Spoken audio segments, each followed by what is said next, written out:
একে তো ব্যাটে বলে খারাপ সময় যাচ্ছে সাকিবের, তার উপর আবার দেশে ফিরলে আছে গ্রেফতারের শঙ্কা।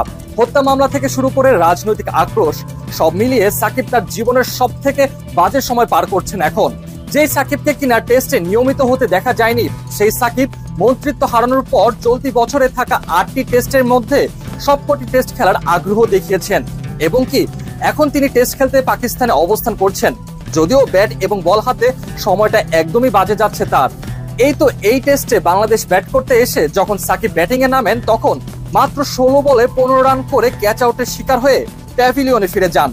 সাকিবের একটা পুরনো স্বভাব আছে টেস্ট ক্রিকেটে ওয়ানডে স্লো ব্যাটিং করার। এই ম্যাচেও তার ব্যতিক্রম হয়নি, মাত্র 16 বল মোকাবেলা করার মাঝে হাঁকিয়েছেন 2টি 4। অপরদিকে বল হাতেও খুব একটা ভালো সময় যাচ্ছে না সাকিবের।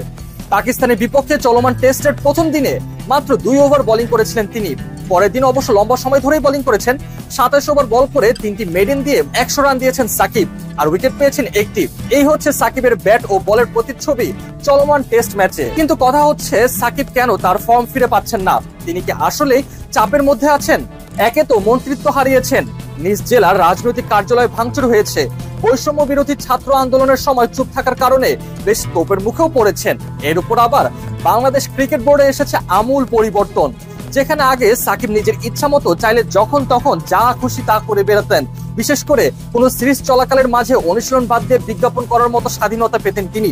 এবার হয়তো সেই স্বাধীনতায় হস্তক্ষেপ করতে চলেছেন নতুন বোর্ড সভাপতি এবং কি নিজের ইচ্ছা মতো অত্যাধিক বৈদেশিক ফ্রাঞ্চাইজি লিগ খেলাতেও আসতে পারে বাধা ধরা। মিলিয়ে যে সাকিব কিনা খেলার পাশাপাশি নিজের ইচ্ছা মতো যা খুশি তাই করে বেড়াতো, এবার সেই সাকিবের খামখেয়ালি করার সুযোগ কমে আসছে।